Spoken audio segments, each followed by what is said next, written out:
E entra no assunto que eu queria trazer, porque assim, algumas pessoas, elas evitam falar, minha mãe faleceu, não vamos falar sobre esse assunto aqui nessa casa. Nessa casa não entra o assunto sobre a mamãe, sobre o papai, sobre fulaninho, ciclaninho, não vamos falar dele porque a ideia que as pessoas, algumas delas têm, é de que se eu falar vai piorar, né? É um tabu que se criou em cima disso. E aí fica aquele luto literalmente velado, né? De todo mundo tá sofrendo, mas ninguém fala nada, fica todo mundo quietinho. E a gente sabe que não é certo, né? O ideal é sempre falar. Como é que você enxerga essa situação? Pergunta excelente, porque isso acontece na Eu tô maioria citando as perguntas das hoje. casas. Nossa, muito bem elaboradas. As pessoas que nos ouvem vão se identificar que isso acontece na maioria das casas, né? Primeiro eu queria dizer que a morte é um tabu, né? Parece que as pessoas pensam assim, eu não vou falar da morte porque senão vai chamar Vai ela, atrair né? a morte. Olha, eu vou contar uma coisa pra você, não precisa chamar a morte não. Ela vem ela é muito indelicada, mas ao mesmo tempo ela é muito assim, como sorrateira, né? Ela Uhum. vem sempre de licença, ela vem sem avisar e ela rouba a pessoa querida da gente. Eu digo que a morte é um roubador. Então, você falando dela ou não, ela virá. Sim. Então, não vou falar da morte para não, ela vai vir, né? Até tem um filme fantástico, um filme antigo, lá da década de 50 que eu assisti no Cineclube, com Ingmar Bergman, chama-se O Sétimo Selo. Na Idade Média, um soldado, vendo depois da peste negra, tanta gente morrendo, a morte veio buscá-lo e falou, não, mas eu não vou embora com você. Ele falou, não, mas eu não tô te perguntando se você quer ir, eu vim te buscar. Ele Exato. falou assim, não, mas olha, vamos fazer um acordo? Eu sou excelente jogador de xadrez, vamos jogar uma partida. Se você ganhar, eu vou, mas se eu perder, se eu ganhar, você me deixa. Ah, riu. Ninguém ganha da morte, né? Sim. E aí eu não vou dar spoiler porque é um filme fantástico, eu gostaria que alguém regravasse, porque é um filme incrível.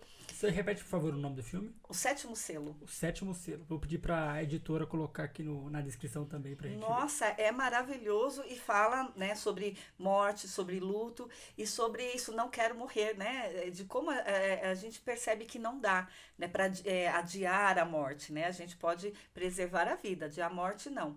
E aí, quando o luto acontece na casa da gente, o que que a gente faz? Aí, até porque aconteceu na minha também, né? Sim.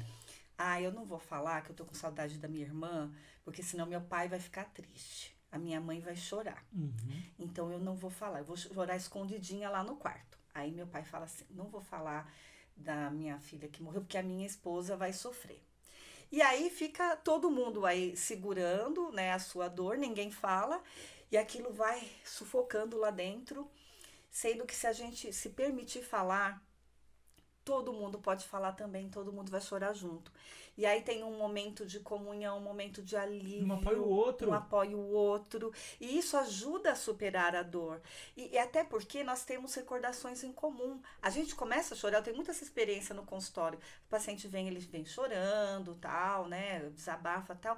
E aí a gente vai, né, vai usando técnicas, né, para ele se organizar. Daqui a pouco ele está sorrindo, que ele lembra de alguma coisa, né?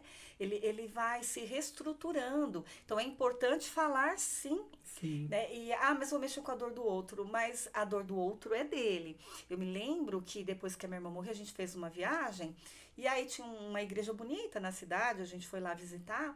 E a gente estava passando, tinha uma santa assim, a minha mãe parou e ficou olhando para a santa lá em silêncio. E aí, de repente, eu olhei para ela e pensei assim: nossa, ela deve estar falando da dor da filha. Aí eu comecei a pensar: como é que é a dor de perder uma filha? E aí eu comecei a ficar tão mal e eu falei para mim: Cláudia, para. Você já tem a sua dor, não queira viver a dor Uhum. dela é dela. Né? O que eu pude fazer pela minha mãe, além de acolher e dar carinho, paguei uma psicóloga para ela, Sim. para que ela pudesse elaborar o luto dela, porque aí, como enlutada, né, eu também não consigo, porque a gente tem esses limites, né? Claro. Como é que eu vou ajudar o outro se eu também estou sofrendo? É essa Então a é ideia. isso, sendo transparente, falando o que eu estou sentindo, que saudade, eu lembrei dela, nossa, essa xícara ela gostava tanto, né? Eu lembro disso, ela comprou em tal lugar, e aí vão vindo as memórias, as recordações, a saudade, vem a dor também, mas vem o alívio. Vem um alívio, porque você tá guardando tudo aquilo com você e aí entra nessa questão de eu tenho que falar porque aí um ajuda o outro, aquela ideia de cada um soltar um pouquinho da história e tal. Uhum. Isso vai ajudando, é bom, né? Então, pra quebrar esse tabu, você disse muito bem. É importante falar. Exatamente. É pra gente falar, não, que bacana. Afinal, a fala é terapêutica, né? Exato. A gente se escuta também, A gente né? perfeito, a gente se escuta falando.